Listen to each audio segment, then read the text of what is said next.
Amis auditeurs et amis téléspectateurs, bonjour et merci d'être encore une fois à ce rendez-vous de Savoir chauffer de la belle radio et télévision, votre chaîne panafricaine internationale. Vous savez que nous démarrons avec vous ce programme qui constitue l'un des premiers éléments du week-end et nous vous disons encore une fois merci d'être en notre compagnie. Nous allons passer environ 90 minutes de discussion, mais aussi 90 minutes de bonne humeur, avec des gags, avec de la musique et avec de temps en temps quelques petites choses insolites. Merci encore d'être là et sans plus tarder, vous allez nous permettre d'entrer en contact avec les Georgettes. Vous savez que les Georgettes, ce sont les chroniqueuses de cette émission, dispersées à travers l'Afrique et même l'Europe. Nous allons commencer donc par l'Europe. Bonjour Adrienne, comment allez-vous? Comment avez-vous passé ce week-end?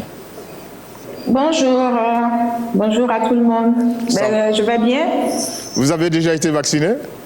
Non, pas encore. Pas encore. Alors, en Italie, c'est la lutte pour le vaccin, n'est-ce pas? C'est la lutte pour le vaccin, mais bon, comme il y a des priorités qui étaient déjà établies, donc on suit ce cours là et puis bon, on attend. Alors, les priorités, c'est quoi? C'est qui? Les priorités, c'est toujours le corps médical, les personnes les plus âgées, les personnes les plus âgées, et puis au fur et à mesure, il y a des pronostics qui disent que jusqu'au mois de mars, il y aura environ 7 millions d'Italiens qui pourront être vaccinés. Donc, on attend de voir. OK. Voilà. OK. Alors, c'est bien. Il y a, dans certains pays, pénurie de vaccins. Est-ce qu'en Italie, il y a ce ralentissement également au niveau de... la semaine dernière, oui. L'approvisionnement. Oui. La semaine dernière, c'était assez compliqué. Bon, donc là, les choses commencent à rentrer un peu dans l'ordre. C'est pour cela qu'ils disent que c'est probablement jusqu'en mars, il y aura au moins 7 millions d'Italiens qui sont vaccinés. Alors dites-nous, vous avez pu avoir un nouveau Premier ministre? Parce que la semaine dernière, vous nous disiez qu'il avait démissionné. Oui. Donc, il y a le président de la République a nommé Mario Draghi. C'est un ancien banquier, c'est un ex-banquier qui est à la tête de la Banque centrale européenne. Donc, il faut dire que sa nomination a été saluée par les autres présidents des autres États européens. Donc, voilà, on attend maintenant que le gouvernement soit formé d'ici la semaine prochaine. OK. Alors, merci de nous donner cette température de l'Italie. Y a-t-il des faits qui ont marqué, d'autres faits qui ont marqué la vie sociale, politique, économique chez vous en Italie? Il faut dire que depuis le lundi, la quasi-totalité de la péninsule est passée en zone jaune, ce qui fait que cela a permis la réouverture des bars, des restaurants jusqu'à 18h. Ah bon? Et puis la réouverture aussi des musées pendant la semaine. Donc ça correspond à la zone jaune? La zone jaune. Donc c'est une sortie donc de la zone orange? Voilà. Donc, on estime que les contaminations sont en train de baisser un peu. Mais il faut toujours faire attention. Okay. Donc, les déplacements sont autorisés entre les communes. Et par contre, le couvre-feu est toujours de rigueur, de 22h à 5h du matin. 21h, 5h du matin. Ici... Non, 22h. 22h à 5h du matin. Ici, à Libreville, c'est de 20h à 5h du matin. Bien, alors, on va voir si c'est la même chose au niveau de Dakar. Bonjour, Nogueil. Bonjour, Georges. Comment allez-vous? Comment s'est passée cette semaine? Ça va très bien. Et vous, ça s'est très bien passé? Ici, ça va. On a la pression. On a l'impression que les journées sont beaucoup plus intenses avec le fait qu'on ait ramené le couvre-feu de 22h à 20h. Donc, il faut faire tout rapidement et bien, et puis ensuite rentrer chez soi. C'est pareil, le couvre-feu est maintenu à Dakar? Oui, le couvre-feu est maintenu à Dakar, mais seulement toujours entre Dakar et Thiès. Donc, Dakar et Thiès. Exactement. C'est les deux villes qui subissent le couvre-feu. Oui, exactement. OK. Sur l'étendue du territoire dû à la montée progressive du coronavirus, parce qu'il faut noter qu'à ce jour, le Sénégal a enregistré 28 106 cas positifs Donc, 3073 guéris, 666 décès, 4366 sous traitement. Mais le couple est toujours entre Dakar et Thiès de 28h à 50h. Alors, on avait remarqué il y a quelques jours que les Dakarois n'étaient pas très contents de l'instauration de ce couvre-feu.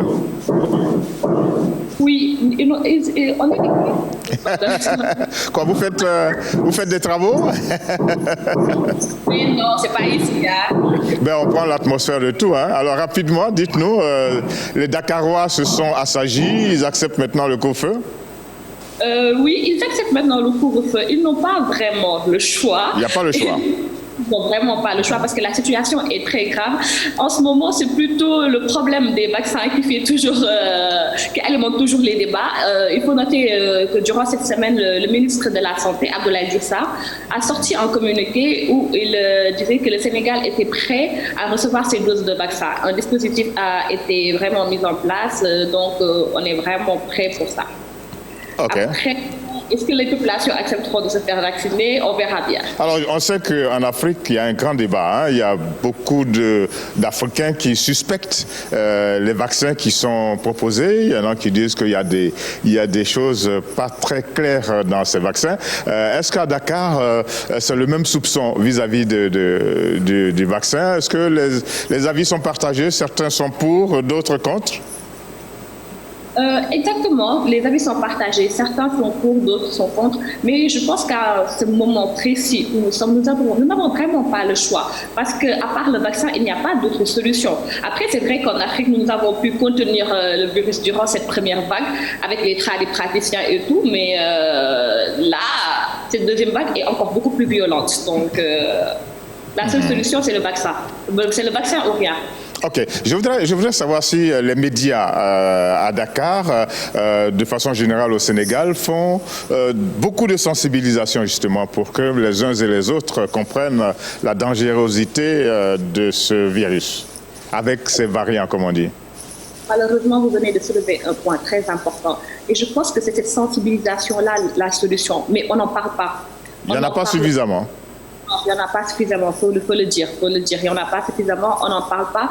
Mais je pense que ça pourrait être vraiment la solution pour faire accepter le vaccin aux populations. Une bonne campagne de sensibilisation pour leur parler des risques encourus, de possibilités de guérison ou bien le fait de ne même pas contracter le virus, entre autres. Voilà, j'espère que les autorités sénégalaises vous entendent, hein, parce que il faut mettre, c'est vrai, le paquet dans les vaccins, il faut mettre le paquet dans un certain nombre de choses, faire en sorte que le dispositif sanitaire soit au point, mais il ne faut pas qu'on oublie que la sensibilisation, c'est très, très, très important, et ça passe par des accords avec les médias, n'est-ce pas? Exactement. Et comme oui? La solution, ce serait de leur parler beaucoup plus de la mort. L'Africain a peur de la mort, surtout. Ah bon, vous croyez? Ben oui, parce qu'en fait, moi... Il y a beaucoup d'Africains qui vivent pour mourir, hein?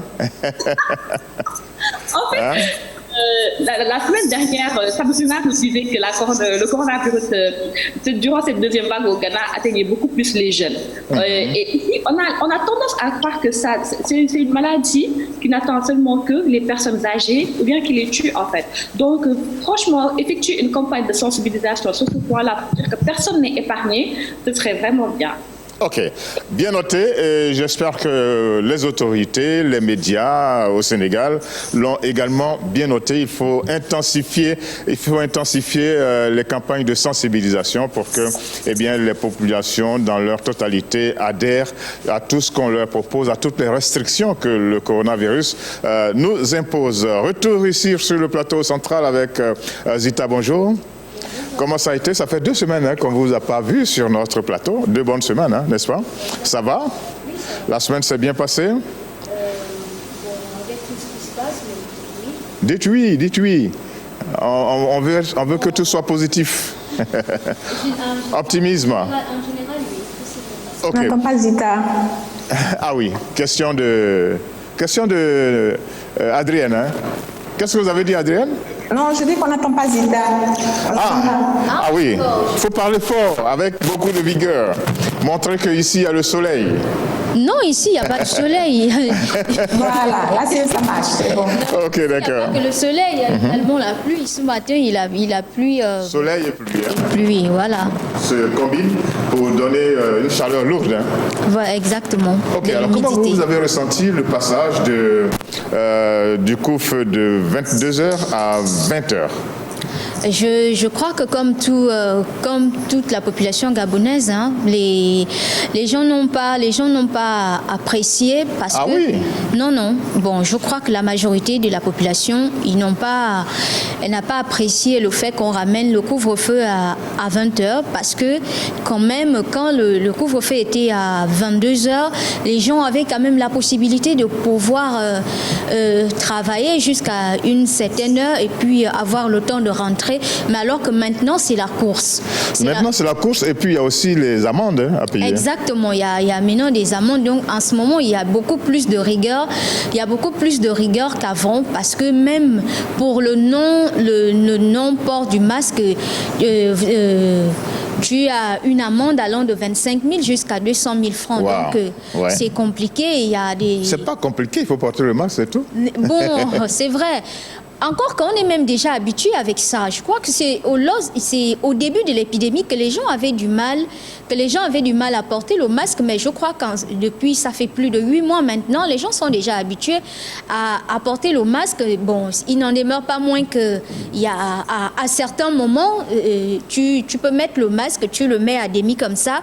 Et malheureusement, aujourd'hui, ça devient punissable par la loi. Et c'est compliqué. Ok. C'est compliqué, c'est vrai, le coronavirus vient nous changer nos habitudes, les bouleverser, c'est difficile.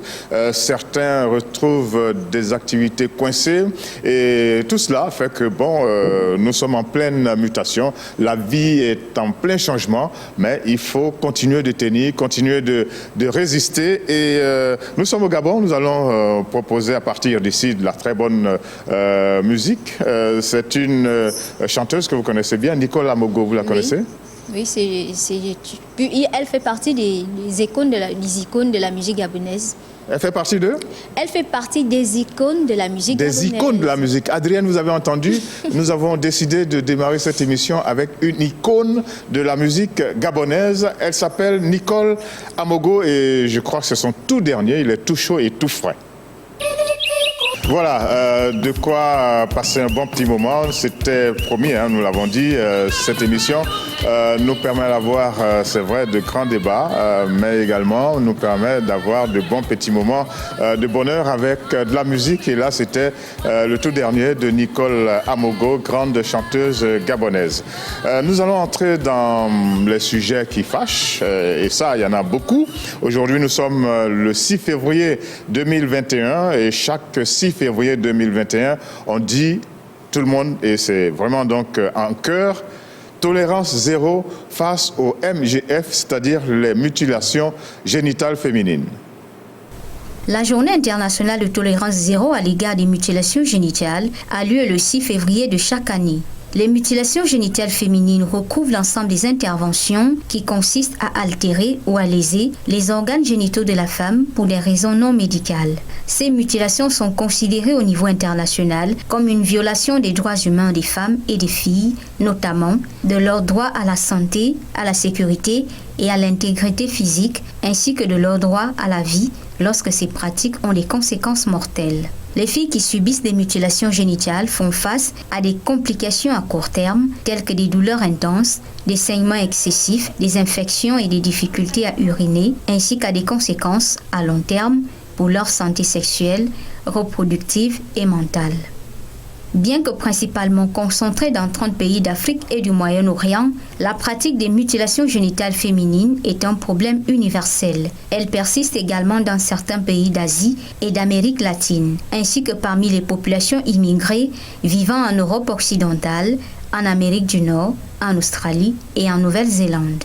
Pour promouvoir l'élimination des mutilations génitales féminines, des efforts coordonnés et systématiques impliquant l'ensemble d'une communauté sont nécessaires. Ces efforts doivent être axés sur les droits humains, l'égalité entre les sexes, l'éducation sexuelle et porter une attention particulière aux besoins des femmes et des filles ayant subi de telles pratiques. Quelles sont vos propositions, Georgette et public, au 074 55 11 02 si vous êtes au Gabon ou au plus 241 74 54 11 02 si vous êtes dans un pays autre que le Gabon. Voilà, bien noté. Donc, chers auditeurs, chers téléspectateurs, en plus des Georgettes, vous avez la possibilité de participer à cette émission. Quelles sont vos réactions? On dit aujourd'hui, 6 février 2021, c'est la journée tolérance zéro face aux mutilations génitales féminines. Avez-vous des propositions?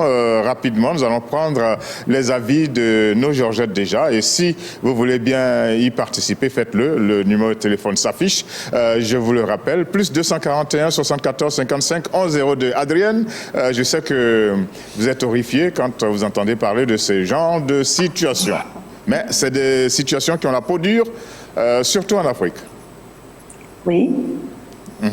Et quelle est votre question? Je n'ai pas compris. J'ai dit, quels sont vos commentaires, quelles sont vos propositions de solutions face aux mutilations génitales féminines? Bon, vous savez... Oui, ça fait beaucoup de dégâts et bon, j'ai essayé de fouiner un peu. Je sais d'abord que l'Italie fait partie des pays qui disposent d'une loi qui interdit ce genre de pratiques. Et puis, il faut interdire cela par des lois. Oui, il faut interdire cela.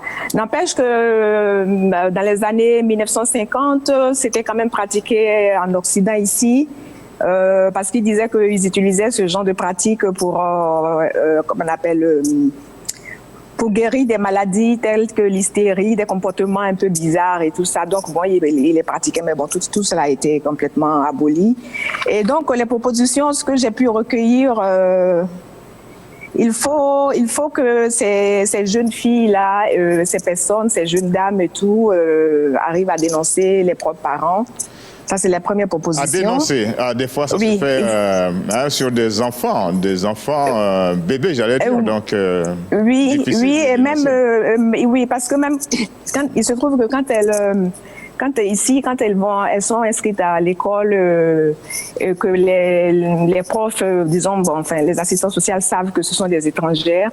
Déjà, elles-mêmes, elles essaient de mener des enquêtes. Donc, on leur fait faire des visites médicales et tout ça pour découvrir si elles ont subi ces ablations et tout.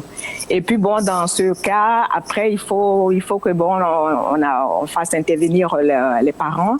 Et pratiquement, bon, le parent est pénalement complètement, enfin, on peut même l'arrêter et il faut signaler, donner des ordres aussi de protection. Parce que bon, quelquefois, il arrive que les parents, vous me recevez toujours? Oui, on vous reçoit, oui. Voilà. On vous écoute, non, parce que ce qui se passe le plus régulièrement ici, ces familles qui sont des familles étrangères ont tendance à ramener les jeunes filles dans leur pays d'origine pour ces pratiques-là. Donc, on leur demande... Oui, d'accord. Voilà, donc on leur demande, dès qu'elles sentent que vraiment le danger est tout proche, mais d'avoir le courage de dénoncer. Et puis bon, les autorités prennent le contrôle pour pouvoir essayer de les empêcher. Donc plus ou moins, ce sont ces choses-là qu'il faut mettre en place, voilà. Ok, donc des lois et faire en sorte que l'on puisse procéder à des dénonciations. Voilà. Zita, ici au Gabon, en Afrique centrale, vous entendez parler de MGF, mutilation génitale féminine? Bon, ici au Gabon, je ne sais pas si c'est pratiqué, peut-être par des familles qui ne sont pas d'origine gabonaise, certainement, je ne sais pas, c'est pas très courant ici, parce que nous, traditionnellement, on ne le fait pas, ça ne se fait pas dans nos coutumes, dans nos us et coutumes ici au Gabon. Par contre, ce que moi je peux proposer, c'est... Parce que pour lutter contre cette pratique-là, ça va être très difficile parce que c'est une pratique ancestrale. C'est quelque chose qui existe depuis des millénaires. Donc, je crois qu'il faut toujours continuer à sensibiliser. Je ne pense pas que poursuivre peut-être ces personnes-là pénalement pourra changer grand-chose. Bon, c'est peut-être l'association d'un certain nombre de facteurs, sensibilisation, loi, oui, voilà, poursuite judiciaire. Mettre en place des lois, parce que ces femmes-là, bon, comme je le disais, c'est pas quelque chose qui est pratiqué chez nous ici, mais bon, j'ai suivi des documentaires, j'ai suivi des films, et ces femmes-là, c'est très difficile de convaincre, parce que ce qui est malheureux dans ça là, c'est parce que ce sont d'autres femmes qui pratiquent cette excision-là sur d'autres femmes. Et ces femmes-là, ces mamans âgées-là, elles sont convaincues que ce qu'elles sont en train de faire est bien, qu'elles le font pour le bien de ces jeunes femmes-là. Par exemple, ce qu'ils mettent le plus en avant, c'est par exemple la fidélité d'une femme. Parce qu'elles disent qu'une femme excisée une femme excisée est moins sensible que celle qui a toute son anatomie. Donc, ce sont ces pratiques ancestrales qu'ils mettent en avant. Donc, je ne pense pas que venir un jour l'UNICEF, l'OMS, venir dire que, bon, écoutez, c'est mauvais, il faut arrêter. Non, il faut continuer de conscientiser. Il n'y a que comme ça qu'on va y arriver à quelque chose. Sensibilisation et conscientisation, nous dit Zita. Qu'est-ce que vous en dites, Nogueï, vous qui êtes à Dakar, au Sénégal, face aux mutilations génitales féminines? Nogueï. C'est une pratique qui me brise le cœur, parce que je... nous vous entendons très faiblement, Nogueï. Vous m'entendez? Voilà, ça va mieux. Oui. Une pratique qui me brise le cœur, parce que nul au monde n'a le droit de nous priver de notre santé et de notre bien-être. Cela dans tous les plans. Après, heureusement, ici au Sénégal, nous avons réussi vraiment à adopter des lois qui punissent l'excision. Un groupe de femmes parlementaires en 1999 a lutté pour ça. Après, cela n'empêche pas que ce soit puni par la loi, cela n'empêche pas que cette pratique soit toujours courante de nos jours. Certains le font en cachette au niveau des villages et tout. Après, je trouve que peut-être que la solution serait une campagne de sensibilisation, des campagnes de sensibilisation massives. Et permanente, j'allais dire. Campagne de sensibilisation permanente. Exactement. Oui, permanente, vraiment, parce que en fait, c'est une guerre en fait, il faut beaucoup de patience pour mener ce combat-là, et surtout en Afrique, parce que c'est une question de tradition, je trouve, de valeur, c'est ancré. De croyance. De croyance. Et c'est des choses qui sont très difficiles vraiment à extirper. Oui. Exactement, dans un contexte comme ça. OK. Alors donc, il ne faut pas attendre seulement le 6 février de chaque année pour parler des mutilations génitales féminines. Il faut le faire de façon continue. Je crois que tout le monde est d'accord. Je pourrais ajouter un mot? Bien sûr, Adrienne.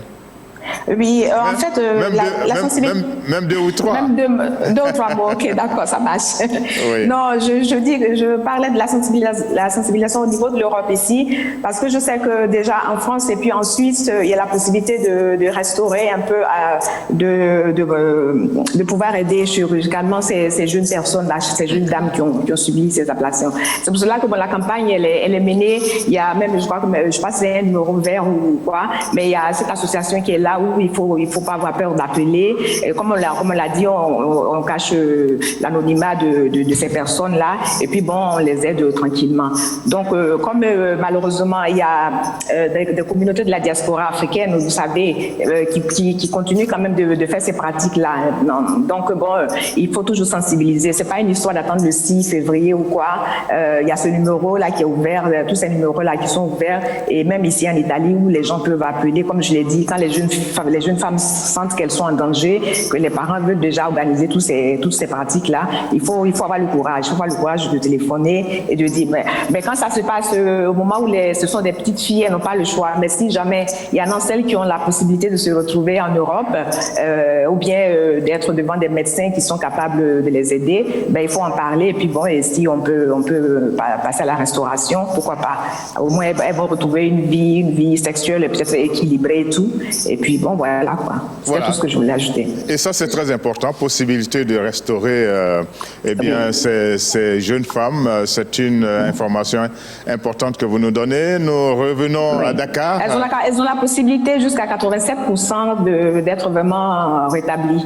D'accord. En tout cas, c'est une très bonne information que vous nous donnez et je crois que c'est une information qui va soulager un certain nombre de femmes. Retour à Dakar avec Nogay. Oui, vous vouliez compléter. C'est bien qu'Adrienne soulève la possibilité de restauration des organes vraiment génitaux, mais en fait, je trouve que ce qui est encore plus important, c'est le suivi psychologique. Parce qu'en général, après avoir subi ce genre de pratiques et de traitements, en tant que femme, nous avons des problèmes de confiance, des traumatismes qui nous suivent à vie, et je trouve qu'instaurer vraiment des instances qui pourront nous aider à avoir des suivis psychologiques, toutes les femmes qui ont subi ce genre de pratique-là, ce serait vraiment très bien. Voilà, merci beaucoup et c'est très bien. Et je crois que de plus en plus, ce problème, il faut en faire un vrai problème au quotidien parce que ce sont des pratiques qui ont lieu au quotidien et donc il ne faut pas attendre ce 6 février pour en parler. Le 6 février, certes, marque une journée de sensibilisation, mais... Oui, symbolique, oui. Voilà, symbolique, mais chaque jour, il faut en parler, chaque jour, il faut faire de la sensibilisation pour que les femmes en Afrique se portent bien mieux. Merci beaucoup, les Georgettes. Nous n'avons pas encore eu d'appel de la part de nos auditeurs et téléspectateurs. Et je sais que ça bouchonne, des fois c'est difficile. Nous allons rappeler le numéro de téléphone, plus 241 74 55 11 02. Vous pouvez appeler à partir d'où vous êtes. C'est un numéro qui marche également sur le WhatsApp. Donc cela ne vous fera pas trop de charges financières. Si tout ça est OK, nous allons passer à un autre sujet qui fâche. N'oubliez pas que la semaine dernière, nous parlions des difficultés au niveau de la jeunesse. La jeunesse en proie à 1000 problèmes et la jeunesse aujourd'hui dans nombre de pays africains qui s'illustrent de façon pas très appréciée. Et aujourd'hui, nous avons décidé de remettre le couvert à la demande des Georgettes, à la demande bien entendu aussi de vous, auditeurs et téléspectateurs. Jeunesse africaine en danger, jeunesse africaine en difficulté. Voici notre deuxième sujet. Qu'arrive-t-il à la jeunesse? Cette question demeure sur toutes les lèvres face aux dérapages récurrents enregistrés. Par exemple, en Côte d'Ivoire, chaque année, des lycéens anticipent sur les dates de départ en vacances et se plaignent de la proximité de la date du redémarrage des cours parce qu'ils ne se seraient pas suffisamment reposés. Toujours en Côte d'Ivoire, un élève a menacé son enseignant avec une arme à feu car celui-ci lui avait arraché son portable. De plus en plus, et dans différents pays, plusieurs enfants sont appréhendés avec des armes de toutes sortes. Certains s'en servent, blessant ou ôtant la vie à leurs camarades. Au Gabon, des vidéos d'élèves en train de twerker ou de montrer leur poitrine et d'autres parties intimes ont choqué plus d'un. Pour faire simple, l'on dira que les jeunes élèves sont désormais des agresseurs, voleurs, meurtriers, drogués, des impudiques, des dépravés, de véritables démons et monstres au visage d'anges. Que leur arrive-t-il? Et surtout, comment y remédier? Vous pouvez nous partager votre avis au 074 55 11 02 si vous êtes au Gabon, au plus 241 74 55 11 02 si vous êtes hors du Gabon ou par WhatsApp. Bien. C'est difficile, mais bon, il faut pouvoir faire face à ces difficultés. C'est une situation qui interpelle tout le monde, qui interpelle les familles, qui interpelle le système éducatif, qui interpelle les gouvernants, qui interpelle les médias. Nous espérons avoir des réactions, parce que ici, au Gabon, il y a quelques jours, il y a eu une sorte d'effervescence face à cette difficulté. La semaine dernière, nous parlions d'une jeune fille de 17 ans qui voulait un téléphone et la condition c'était relever le défi de coucher avec 12 jeunes gens. En Côte d'Ivoire, vous l'avez entendu dans le sujet qui vient d'être diffusé, un certain nombre de difficultés, dont un garçon qui brandit une arme à feu sur son professeur et j'en passe. En tout cas, les cas, il y en a beaucoup et qu'est-ce qu'il faut faire? On a l'impression que tout le monde est déboussolé. Il faut faire quoi, Zita? Comment affronter ce problème? Comment le régler? Comment régler ce problème? Oui. C'est une grande question. Hein? C'est une grande question. c'est vraiment une grande question. Comment y remédier? Bon, moi je vais d'abord commencer à dire que par rapport à ce qui se passe ici au Gabon, je crois que ici au Gabon, les torts sont partagés. Les torts sont partagés. Oui. Ok. Il y a une part de responsabilité. Partager les torts? Oui. À qui déjà? Oui, il y a une part de responsabilité qui revient à l'État. À l'État? Oui. Il y a une autre part de responsabilité qui revient aux parents, ainsi que les élèves eux-mêmes. Pourquoi l'État? Parce que ici, par exemple, et je crois que c'est le cas dans la majorité des pays africains. Ici, par exemple, il n'y a pas les centres de loisirs. Et en ce moment, nous sommes en période de Covid, tout est fermé, on est confiné. On étouffe. On s'étouffe. Et tout le monde sait que la jeunesse actuelle, ce sont des enfants qui ont besoin de grande liberté. Qui ont besoin d'une grande liberté pour s'exprimer. Parce ils ont une ouverture d'esprit que peut-être nous, les générations des années 90, nous n'avons pas. Parce que nous, par exemple, nous avons grandi... Oh, vous êtes jeune quand même, Zita, mais bon, on y va. Il y a différents paliers. Donc, par rapport à la génération 2000, 2010, c'est quand même des personnes qui ont une grande ouverture d'esprit à cause de la mondialisation des médias, des réseaux sociaux. Donc, toutes ces choses-là font en sorte que ces enfants, parfois, veulent reproduire ce qui se passe autour d'eux. Maintenant, ils veulent reproduire ce qui se passe autour d'eux, mais qu'est-ce qu'il faut faire? Je crois qu'il faut revenir aux fondamentaux. Les fondamentaux? Oui, ça veut dire qu'il faut que les parents doivent revenir, doivent recommencer à sévir. Peut-être pas avec des coups de bâton, comme, je ne suis pas fière de le dire, comme nous autres. Mais vous avez reçu des coups de bâton? Exactement. Mais c'est pas la bonne méthode, mais il faut que les parents recommencent à sévir. Mais ça fonctionne. Oui. Adrien dit des fois ça fonctionne. Exactement, ça fonctionne. Faut pas le dire trop fort. Hein? Voilà. Donc, il faut que les parents, chaque parent, prenne ses responsabilités. Parce que si tu as un enfant à la maison, tu ne connais pas les amis, les fréquentations de ton enfant, tu ne connais pas les leçons, tu ne connais même pas les professeurs de ton enfant ou de tes enfants. Comment tu sauras pour savoir ce qui se passe avec ton enfant? Et j'ai même envie d'ajouter que le parent, des fois, ne sait même pas sur quel site son enfant se trouve quand il a son téléphone en main ouvert. Voilà. Il n'y a pas de contrôle. Par exemple, dans toutes ces applications-là, on nous dit toujours il faut avoir 18 ans. Mais comment est-ce que l'application saura que moi, j'ai moins de 18 ans? Puisque si vous avez 18 ans, allez, je clique dessus et je fais ce que j'ai à faire.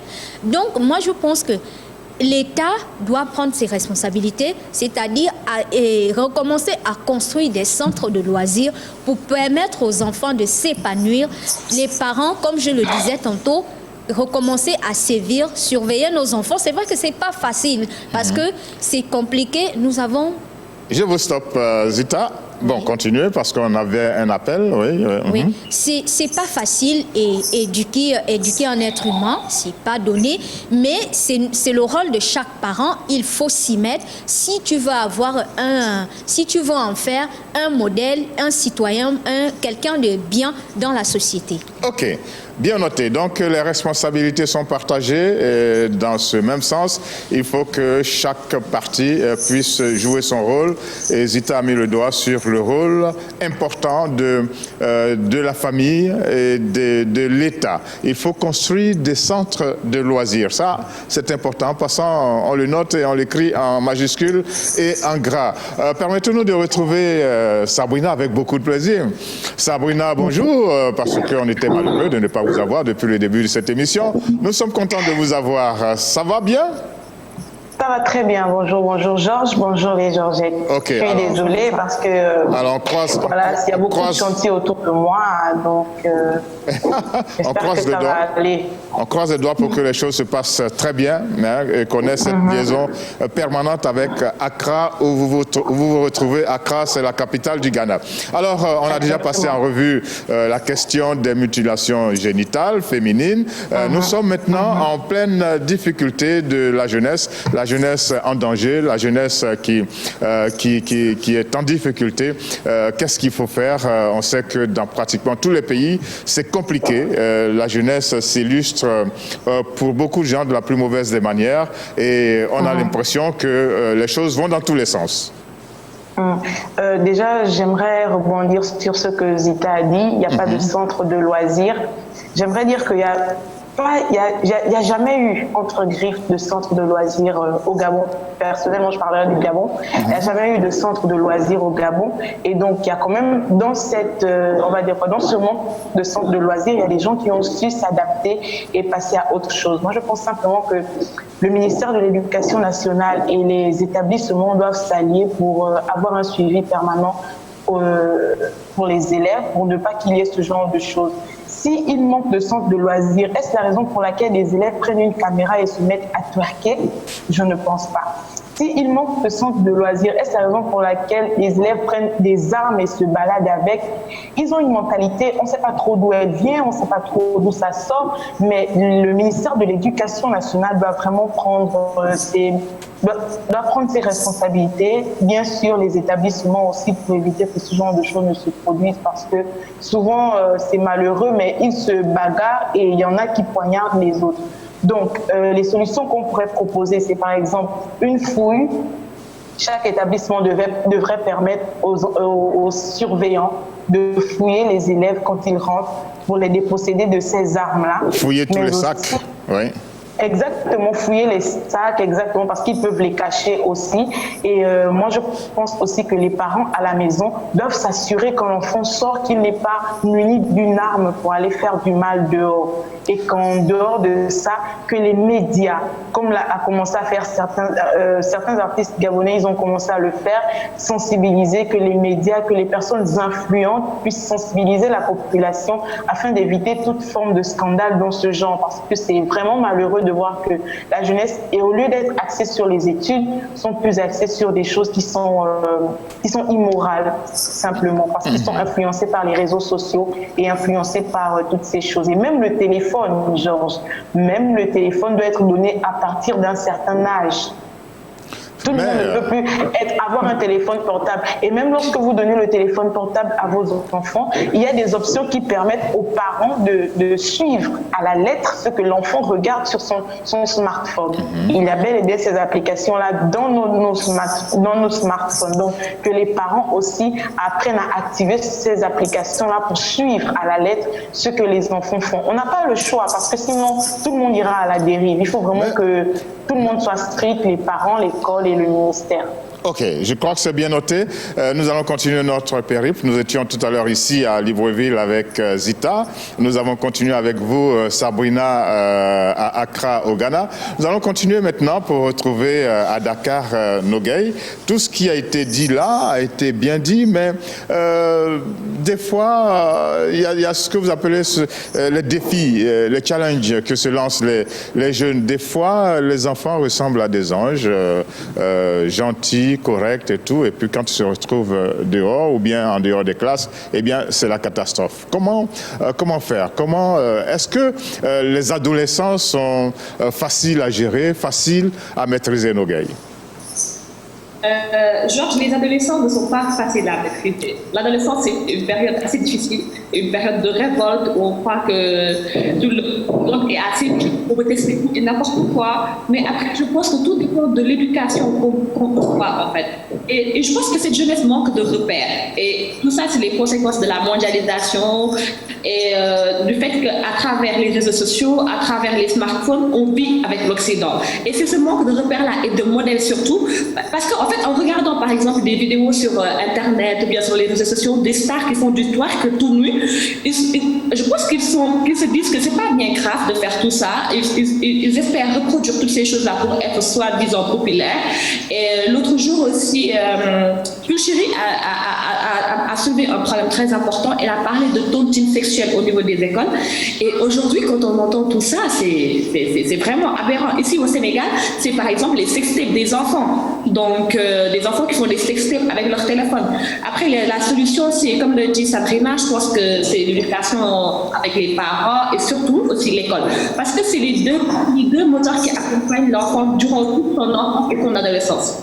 Alors, moi j'ai une question quand même il y a quelque chose qui me fait sourire parce que nous avons tous été adolescents et nous n'avons pas tous été forcément des modèles. Alors aujourd'hui on regarde ces jeunes gens, on a les cheveux qui se dressent, mais est-ce que nous les adultes avons montré le bon exemple? Est-ce qu'à notre époque également nous n'avons pas été de véritables garnements? Bon, c'est... Ah mais oui. Non.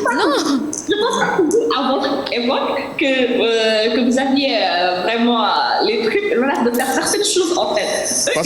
Parce que Nogueï, si on demande à chacun de nous dire ce qu'il a fait de très grave quand il était ado, il y en a qui vont même pas vouloir parler, hein. Mais je ne pense pas que ce soit aussi grave que maintenant. Aujourd'hui, c'est beaucoup populaire en fait. Oui, aujourd'hui, c'est beaucoup trop populaire et il y a les réseaux sociaux qui dramatisent encore plus. C'est-à-dire, il y a des gens qui ont fait des trucs pas bien. Nous avons tous fait des trucs pas bien, mais aujourd'hui, avec les réseaux sociaux, tout le monde a envie de partager. Tout le monde, mon ami a fait ci, je vais partager. Et ça devient plus grave parce qu'il y a l'image de ta famille derrière. Mais il y a ton établissement aussi. Sabrina Nogueï, je vais continuer pour dire qu'il y a des adultes aujourd'hui qui ne sont pas des modèles. Là où je vous parle, là c'est maintenant. Vrai, il y a des adultes qui ne sont pas des modèles. Bon. Mais n'empêche que si on a reçu une éducation solide, je crois qu'on peut éviter certaines choses. Exactement. Quand on a reçu une éducation solide, est-ce que c'est toujours évident? Non, c'est pas évident. Mais lorsqu'on a des parents qui sont toujours derrière toi, qui te disent mon fils ou ma fille, voilà. C'est vrai qu'il y a des mauvaises fréquentations, il y a la télé, il y a par exemple quand tu suis quand tu suis des émissions, par exemple les Kim Kardashian, je sais pas ce que les gens prennent là-dedans, mais ce sont des émissions prisées par des enfants et les enfants veulent reproduire. Et par des adultes. Voilà. Donc et ça part des adultes, c'est vrai. Mais n'empêche que lorsqu'on a une éducation de base qui nous met des limites sur certaines choses, même si on a envie de les faire, on ne va pas s'aventurer là-dessus. Moi, je vais vous contredire en disant que j'ai vu des fois des enfants d'hommes religieux, des enfants d'hommes religieux qui ne sont pas du tout des modèles. Bon, il y a un peu de tout. Ça aussi, c'est vrai, mais eux-mêmes, ils justifient souvent ça en disant qu'ils sont persécutés. Allons en Italie. Italie, on dit qu'en Afrique, les jeunes ne disposent pas d'un certain nombre d'infrastructures, notamment il n'y a pas de centre de loisirs, il n'y a pas ci, il n'y a pas ça. Mais en Italie et dans les pays européens, les pays développés, eh bien, il y a tout ça, mais les jeunes continuent d'être des problèmes, une partie de la population en danger et une partie de la population qui met des fois les autres en danger. Vous avez pleinement raison. Et je dirais même que certainement que la jeunesse africaine essaie même de copier la jeunesse occidentale. Parce que tout à l'heure, je vous ai écouté, vous avez dit qu'il n'y a pas de centre de loisirs, il n'y a pas ceci, il n'y a pas cela. Naturellement, en Europe ici, tout est mis en place pour pouvoir aider les enfants à grandir dans le sport. Il y en a ceux qui comprennent, qui peuvent pratiquer ces sports jusqu'à un certain niveau. Mais je peux vous raconter qu'il y a 2 ans, il y a un élève qui ne savait pas sa leçon, donc qui a été interrogé par son professeur. Et comme il lui a dit tout simplement, enfin, il a sermonné, pas vraiment comme à l'époque, nous on nous bastonnait en classe, non. Il a juste sermonné. Et ce jeune homme, il est sorti de la classe, il a appelé son père, tout en pleurs, que son prof l'a vexé devant tous ses amis. Le père est arrivé. il était en furie, il a roué de coups le professeur. Donc, vous voulez, qu'est-ce que vous voulez que ce jeune homme-là, quand il va sortir de là, ben après, c'est un pistolet, c'est une arme à feu qu'il va prendre parce que ça ne va pas derrière lui. Je disais tantôt que les adultes n'étaient pas forcément des modèles. Voilà, les adultes ne sont pas forcément des modèles. Maintenant, bon, c'est une tendance, c'est l'ère des réseaux sociaux. Tout le monde a un smartphone. Le samedi dernier, j'étais en ligne avec une amie qui est à Londres. Elle m'a appelée parce qu'elle était horrifiée. Il y a six jeunes gens qui ont violé une jeune fille de leur âge. Je ne sais pas s'ils avaient 13 ans ou 14 ans. Ils ont filmé, ils ont balancé ça sur les réseaux sociaux. Et déjà en Italie, ici, ça s'était déjà passé il y a peut-être 3 ans. Mais la petite fille, elle a laissé un mot à sa mère et puis elle s'est jetée du balcon, elle s'est suicidée. Donc, bon, il y a des cas tellement graves. Maintenant, bon, le tout, c'est vrai, comme Zita le disait, il faut savoir, disons, partager un peu les torts. En Afrique, c'est surtout nos gouvernements qui doivent vraiment essayer de reprendre les choses en main. Il ne faut pas oublier les familles du tout, hein. Il ne faut pas du tout oublier les familles. Non, on n'oublie pas les familles. Comme je dis, il y a peut-être 50% comme on appelle le système scolaire, éducatif et tout. Et puis bon, 50% les foyers, les familles même, pour essayer de revoir. Parce que nous, quand nous étions enfants, comme je disais, deux paires de claques, c'était vite fait. Et puis bon, tu savais comment te régler après. Ben oui. Donc, si tout cela doit revenir, il faut qu'on le fasse. Mais maintenant, on ne peut même plus gifler un élève. On peut pas le sermonner parce que bon, après, l'assistance sociale qui sort et tout. Parce que c'est tout ce problème-là qui persiste ici en Italie, en Europe plutôt, on ne peut pas lever le ton sur un enfant. On ne peut pas lui dire pourquoi tu as fait ça. Peut-on dire qu'aujourd'hui c'est un problème pratiquement sans solution? Non, il n'est pas sans solution. Non, il n'est pas sans solution, mais c'est une question de bon sens. C'est un peu de... Je me dis que bon, enfin, toutes les parties doivent se réunir pour essayer de voir qu'est-ce qu'on veut. On veut préparer pour les générations à venir, c'est-à-dire si on veut des hommes politiques, si on veut des gens qui ont étudié, qui ont une certaine comment on appelle, toutes les capacités, les aptitudes, vraiment pour continuer à gérer la vie comme elle est, quoi. C'est toutes ces choses-là qu'il faut voir. Sinon, bon, on est en train moi, je crois qu'on est en train plutôt de former, enfin, une génération qui est complètement ratée. Et puis, bon... Alors Adrienne, je vous stoppe un coup. Nous avons un appel. Allô? Allô, bonjour. Bonjour, madame. Comment allez-vous?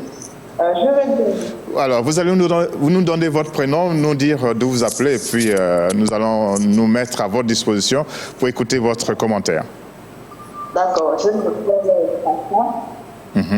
Enchanté. Oui. Alors. Voilà. En fait, j'appelle pour intervenir par rapport aux étudiants. Oui. Et moi, je pense que si aujourd'hui notre génération est un peu perdue, c'est parce qu'on est un peu copier-coller de l'occidental, que ce soit les enfants ou les adultes. Vous voyez, comme la dame a parlé des cours aux enfants à notre époque, comme on s'appelle, et puis les parents étaient un peu plus rigoureux et tout. Mais aujourd'hui, les Blancs, ils ont dit pas de cours à l'école, pas de brutalité. Aujourd'hui aussi, en Afrique, on est maintenant dans le même système. Du coup, les parents qui rentrent dans une génération où la technologie est avancée, ils veulent de redevenir jeunes et ils influencent également les jeunes. La mère qui dit à sa fille, moi, je m'as présenté ton copain, c'est un jeune élève comme toi, je ne veux pas de ça. Il y a un papa qui t'aime bien, il a la reine qui s'occupe de toi, s'occupe de ça. Le père qui a 2 filles de 20 ans à la maison, mais dehors, il drague une fille de 16 ans. Oui, papa, c'est comme ça. Donc, c'est une situation véritablement compliquée, hein, complexe. Vraiment compliquée. OK. Donc, on est en train d'acculturer les enfants, mais les parents eux-mêmes, ce sont eux les premiers responsables. Okay. L'éducation, c'est depuis la maison, c'est pas seulement l'école. L'école vient en appui, c'est vrai, mais franchement, tout est gâché depuis la racine, c'est-à-dire depuis le domaine familial.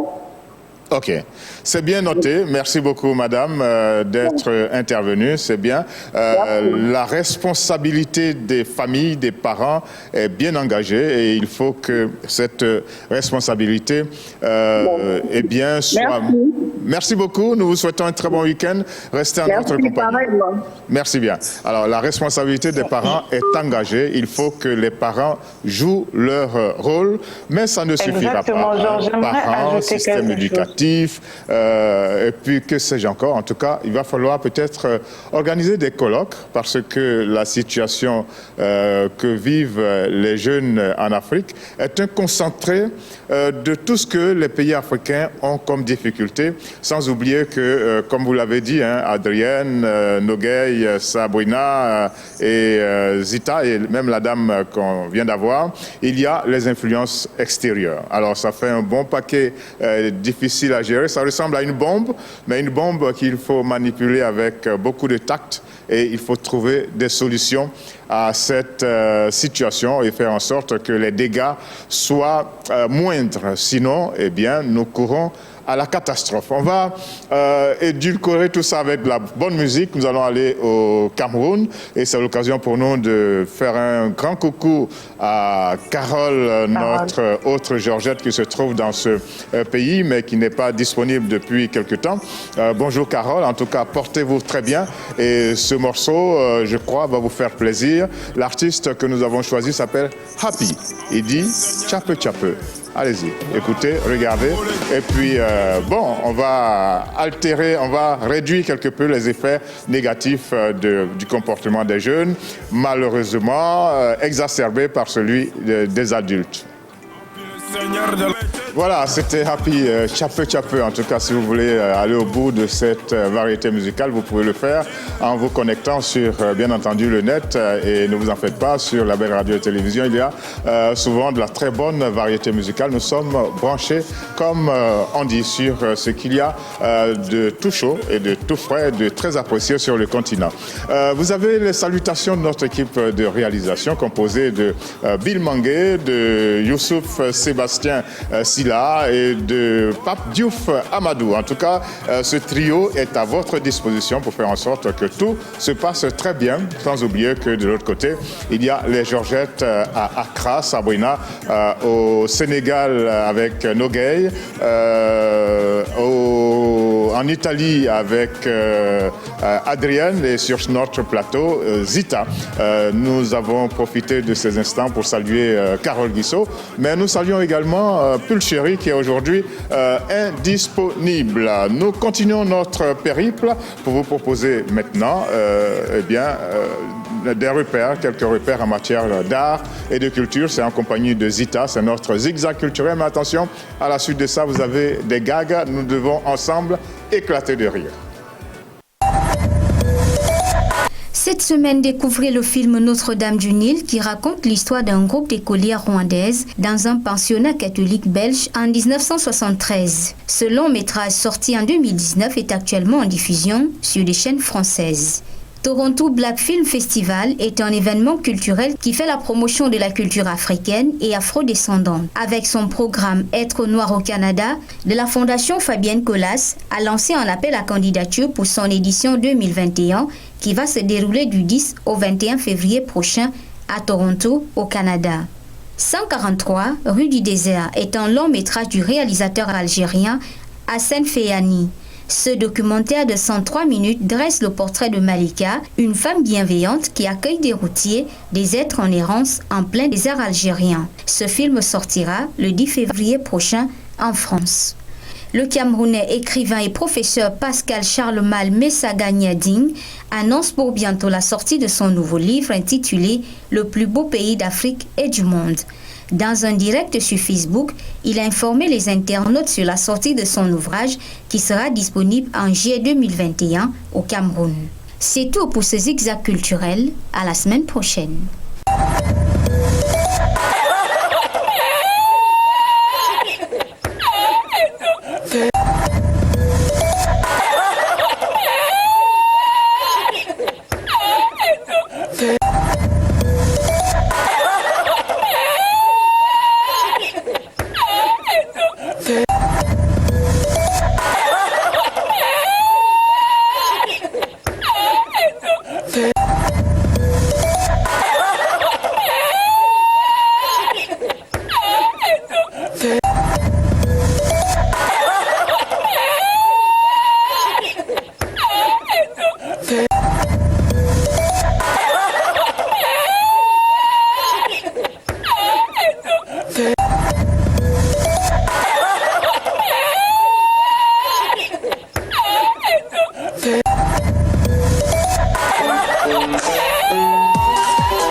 Voilà, en tout cas, vous avez eu votre bonne dose d'éléments pour rire et j'espère que, eh bien, vous êtes lâchés, hein, parce que pendant le week-end, il faut pouvoir oublier un peu les vicissitudes que l'on a subies pendant toute la semaine et se lâcher, rire, éclater de rire. Ça aussi, ça fait partie de la vie et quand on rit, on n'est pas malheureux. Cela veut dire qu'on est sur la voie du bonheur. La semaine dernière, nous avions la Namibie à l'honneur parce que ce pays présente les meilleures infrastructures routières sur le continent. Aujourd'hui, question, nous avons choisi de distinguer les Seychelles. Pourquoi et comment? Suivez notre sujet méritocratie. Cette semaine, la Palme d'Or de la méritocratie est attribuée aux Seychelles. L'ONG Transparency International vient de rendre public le classement 2021 sur l'indice de perception de la corruption dans le monde. Cet indice classe 180 pays et territoires, parmi lesquels 54 en Afrique, en fonction du niveau de corruption dans le secteur public, selon les experts et les hommes d'affaires. L'indice utilise une échelle de 0 à 100. Sur cette échelle, 0 correspond à un système très corrompu et 100 à un système très faiblement corrompu. En Afrique, les Seychelles prennent la première place avec 66 points, suivi du Botswana avec 60 points, du Cap-Vert avec 58 points, du Rwanda avec 54 points et de l'île Maurice avec 53 points. Les derniers sur la liste sont le Soudan avec 16 points, la Somalie avec 12 points et le Soudan du Sud avec 12 points. Étant donné que faible corruption rime avec climat des affaires aseptisé, bonne pratique de la démocratie, bonne gouvernance, développement économique et humain effectif, disons tous un grand bravo aux Seychelles et espérons que leur exemple pourra inspirer tous les autres pays africains.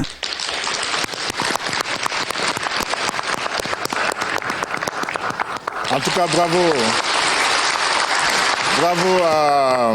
bravo aux îles Seychelles qui se classent donc en première position dans le classement des pays les moins corrompus. Alors, Sabrina, qu'est-ce que cela vous inspire, ce classement? On sait que les Seychelles sont en tête. On a vu qui est en deuxième position, le Botswana. On a vu aussi les derniers. La corruption continue de faire du mal en Afrique, n'est-ce pas? Exactement, genre, je pense que je ne suis pas surprise par ce classement parce que c'était à peu près la même chose en 2019. Le Seychelles a toujours été le pays le moins corrompu d'Afrique et donc je pense que c'est un système que les autres États africains doivent copier, doivent calquer pour réduire au maximum le taux de corruption en Afrique. On en a vraiment besoin et donc chapeau et félicitations encore à ce pays africain qui se démarque. Je vais me répéter, je l'avais dit il y a quelque temps, c'est le président du Ghana qui avait dit il y a quelques années au Sénégal lors des assises des États généraux sur l'éducation, comment financer l'éducation. Si nous, Africains, nous réduisons la corruption, eh bien nous aurons tout ce qu'il faut pour développer notre système éducatif. Et comme je parle de Dakar, et je retrouve Nogueï, votre commentaire? Franchement, c'est un plaisir et je connais beaucoup d'États africains et pas mal d'États africains qui devraient vraiment prendre en exemple les Seychelles parce qu'on sait tous que le plus grand mot en Afrique, c'est la corruption et qu'il est temps de changer de mentalité et que le pouvoir, avoir certaines fonctions, ça ne sert pas à s'enrichir mais plutôt à être au service du peuple, à améliorer notre quotidien et voilà. Ok. Merci bien. Zita, vous êtes ici à combien de mètres de moi? À 2,5 mètres, hein? Ouais. Ok, on respecte les mesures barrières. Votre commentaire? Bon, tout comme les autres, félicitations aux Seychelles et on espère que les autres pays africains prendront comme exemple ce modèle-là et que puisque la corruption est l'un des facteurs qui gangrène le continent africain. Et quand on sait que corruption, eh bien, ça ne va pas avec bonne pratique de la démocratie, ça ne va pas avec la bonne gouvernance, ça ne va pas avec un certain nombre de bonnes choses, eh bien, on peut dire qu'il faut se battre contre la corruption. C'est un autre problème en Afrique. Adrienne, vous qui nous regardez d'Europe. On sait que les Européens sont tout aussi corrompus. Hein? Ben oui, même l'Italie aussi. Bien sûr, oui. Oui, il y a beaucoup de corruption. Mais ça fait plaisir de savoir que les Seychelles se démarquent je sais pas, 2 années consécutives. Et les autres pays, les autres États, on peut leur demander de copier. Mais ça dépend. Est-ce que les présidents... Comme tout à l'heure, on est en train de le dire, par exemple, en Côte d'Ivoire, sur l'éducation des élèves. Tant que ce sont les anciens qui sont là, qui n'ont pas envie de changer, qui ne veulent pas, financer les écoles ou bien financer tous ces jeunes gens-là pour un futur, c'est la corruption qui va continuer. Et puis, ils seront toujours la tête pour dévier tous ces milliards. Ouais. Désolé, ça fait plaisir de noter qu'il y a au moins quelques États africains, que c'est pas tout le monde qui est dans la... Voilà, qui se distingue. Voilà. Et puis on espère que les choses vont changer un jour. OK. Alors, Nogueï, qu'est-ce que vous en dites? Par exemple, dans les pays africains, c'est ceux qui sont au pouvoir qui sont les plus riches. Ça fait bizarre, non? Alors qu'ailleurs, ce sont les hommes d'affaires qui sont les plus riches, pas forcément ceux qui sont au pouvoir. Je pense que cette mentalité-là africaine, et surtout les pays d'Afrique de l'Ouest surtout, où on pense forcément que le pouvoir c'est la richesse. Quand on est au pouvoir, on ne peut pas y bouger, on reste plus de 2 mandats pour pouvoir encore plus s'enrichir. On ne lutte pas contre la corruption, bien au contraire, on est là, on la soutient quelque peu, donc c'est vraiment très grave. Ici en Afrique, j'ai comme l'impression que la politique c'est égal enrichissement. Vous venez de le dire tout à l'heure, ailleurs, les hommes d'affaires sont les plus riches, mais pas les politiciens. Pas les politiciens. OK. Ça, c'est... Et puis, je pourrais ajouter quelque chose. Oui, allez-y, Adrienne. Ce que j'ai remarqué, c'est que tous nos chefs d'État, ou bien même les ministres et tout ça, dans les différents gouvernements africains, tous leurs enfants poursuivent leurs études à l'Occident, en Europe, aux États-Unis. Oui. Et puis voilà. Et puis les fils des prolétaires sont livrés à eux-mêmes, quoi. Voilà. Mais Adrienne, il y a une réponse. On va revenir à cela peut-être dans un autre sujet. Hein? Pourquoi envoie-t-on ces enfants étudier ailleurs, en Europe notamment? Pourquoi va-t-on se faire soigner ailleurs alors que dans les discours, très souvent, on entend qu'on a le meilleur système éducatif, on a le meilleur système sanitaire, etc. Bon, on reviendra là-dessus une autre fois. Pour l'instant, nous restons bien cadrés sur la corruption. Les îles Seychelles sont le pays le moins corrompu en Afrique et nous avons décidé de saluer cela en musique avec le rythme en vogue sur cette île. C'est la Sega. La Sega qui fait danser, qui fait bouger. Et l'artiste que nous avons choisi s'appelle Denis Claude Gaspard. Voilà, pour être bien précis. Nous sommes en plein rythme Sega, c'est ce qui fait bouger les îles Seychelles et nous disons bravo aux îles Seychelles, le pays le moins corrompu d'Afrique, et nous exhortons les autres pays à faire comme les Seychelles. La corruption, ça fait beaucoup de mal. Je voudrais rappeler que nous sommes aujourd'hui le 6 février 2021. On a parlé de tolérance zéro concernant les mutilations génitales féminines. Donc c'est une journée qui doit nous permettre de réfléchir également sur ce qu'il y a à faire concernant ces mutilations génitales féminines, lutter contre cela. On a dit qu'il fallait faire beaucoup de sensibilisation. Et maintenant, il ne faut pas oublier aussi que le 6 février est une journée qui doit être une journée sans téléphone. Est-ce que c'est possible? Initiée par Phil Marceau en 2001, écrivain français indépendant, la journée mondiale sans téléphone a lieu le 6 février de chaque année. Ce rendez-vous citoyen propose 2 jours de réflexion sur le téléphone, outil technologique qui a changé le comportement humain dans sa manière de communiquer. Le mot d'emploi initial de la journée mondiale était radical. Ne pas utiliser son téléphone portable le 6 février pour savoir quelle relation l'on entretient avec son appareil. À l'époque, le téléphone était encore un compagnon relativement peu envahissant. Mais l'apparition des téléphones intelligents a considérablement changé la donne et les nouvelles générations d'appareils remplissent de multiples tâches. Il serait dès lors inadapté de demander à tout un chacun de ne plus utiliser du tout son smartphone. Chaque année, La journée sans téléphone portable propose un thème de réflexion. En 2021, le thème abordé est la surabondance des applications qu'on utilise à travers le smartphone dans la vie quotidienne. L'intérêt est de plus en plus croissant pour cette initiative qui pouvait paraître fantaisiste au départ, car depuis 2004, cette journée se déroule sur 3 jours, les 6, 7 et 8 février, au point que l'on parle donc désormais des journées mondiales sans téléphone. Chère Georgette et vous, chers téléspectateurs et auditeurs, êtes-vous capable de tenir une journée sans téléphone mobile? Comment feriez-vous? Vos commentaires au 074 55 11 02 si vous êtes au Gabon ou au plus 241 74 55 11 02 si vous êtes en dehors du Gabon. Alors ce sera, j'allais dire, sans commentaire. On va reposer la question que Zita posait tout à l'heure. Adrienne, Oui. vous êtes prête?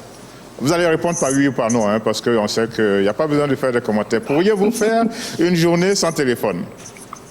Mais non, moi, je suis connectée avec vous. Je suis connectée. Après l'émission? Non, je ne peux pas. Vous ne pourrez pas. OK. Non. Je vous souhaite un très, très, très bon week-end. Hein? Passez un très bon week-end. Protégez-vous, prenez soin de vous, restez en bonne santé. On va se retrouver samedi prochain. Nogueï? OK, ça marche. Nogueï? Oui. Vous est-il possible de passer une journée entière sans téléphone? Une journée, oui. Vous êtes sûr? Une journée, non. Une journée? Une journée, oui. Vous pouvez? Oui. Vous feriez comment? Je vivrai tout simplement, j'apprécierai ce qui est autour de moi parce que je me rends compte qu'à force de tout le temps être comme ça, on n'apprécie même plus ce qu'il y a autour de nous en fait. Je peux rester pendant des heures. Nous osons vous croire. OK. Je vous souhaite un très bon week-end à Dakar.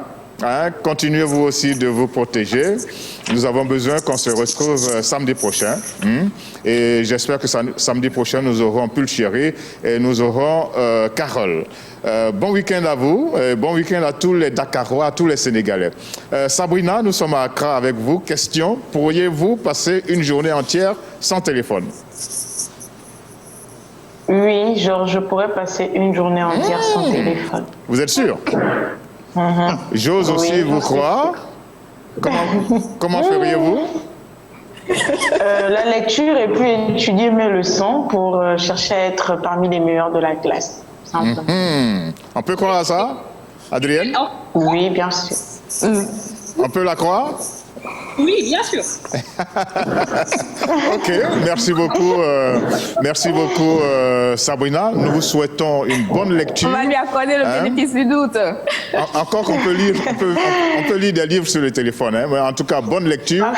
Nous vous souhaitons de passer un très bon week-end. Portez-vous bien, protégez-vous. Attention, n'oubliez pas que le Ghana est l'un des pays les plus infectés en matière de coronavirus en Afrique de l'Ouest. Donc, protégez-vous. Exactement. Et on se retrouve samedi prochain.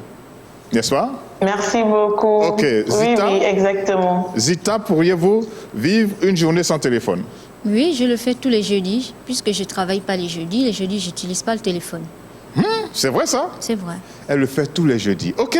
Alors aujourd'hui, c'est le 6 février, c'est la journée c'est la journée mondiale sans téléphone. Alors essayez ça. Vous allez voir, peut-être que vous allez bien vous sentir. Merci beaucoup. Le week-end prochain, nous parlerons de l'amour. Ça va être la Saint-Valentin, n'est-ce pas? Ouh, ça fait bouger les cœurs. On sera peut-être encore une fois en rouge. Nous vous souhaitons un très bon week-end et puis on se retrouvera pour parler de l'amour. C'est même pour ça que nous annonçons les couleurs avec José. Qui parle de sa moitié. En matière d'amour, très souvent, on dit que l'autre est sa moitié. Nous vous souhaitons, mesdames et messieurs et chère Georgette, un très bon week-end et on se retrouve la semaine prochaine. Au revoir. Merci beaucoup d'avoir été là, d'avoir été en notre compagnie sur la belle radio-télévision, votre chaîne panafricaine internationale. Au revoir, bon week-end.